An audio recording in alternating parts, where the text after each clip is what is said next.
There was a young boy who lived at the tabernacle. One night, God spoke to him and called him to be a prophet to Israel. "Samuel," God called, "I want you to tell people the truth about what will happen if they live wicked lives. Teach them they must only worship me and follow my instructions." Samuel was obedient to the Lord, even when he grew old. He kept telling people what God was saying. He traveled from town to town, bringing instructions from the Lord.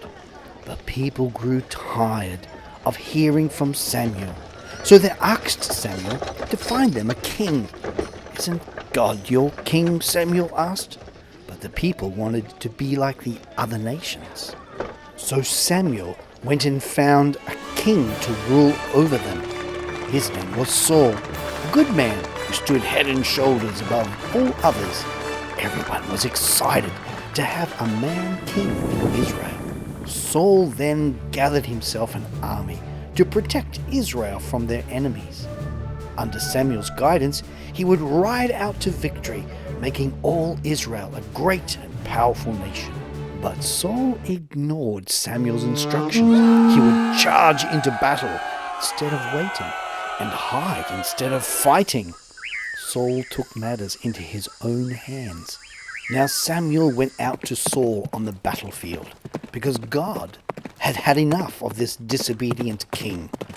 God told Samuel to take the crown from Saul and choose another king. When Samuel arrived at Saul's army camp, Saul made excuses about why he had disobeyed. But Samuel was angry and did all God had said. Saul became very depressed, and an angry spirit began to torment him. He continued to rule over Israel, but God's spirit and power had lifted off his life. God told Samuel to go to Bethlehem and anoint a new king for Israel. He didn't want Saul to know, so he did it in secret. He went to Jesse's house, who had 8 boys, and when he saw how impressive the first son looked, he immediately thought this was the one. However, God said, "No, don't look at the appearance, but look at the heart." But God did not choose any of them. Samuel asked Jesse if he had any more sons. "Why, yes, David, but he's just a boy out looking after some sheep." "Go and get him," Samuel ordered. David loved to sing and was playing his instrument among the sheep when his brother called him to come inside and see the prophet. The moment Samuel saw David, he knew this was the one God had chosen. He poured oil over him and anointed him to be the next king of 12 tribes of Israel. From that day on, the Spirit of the Lord came mightily upon David.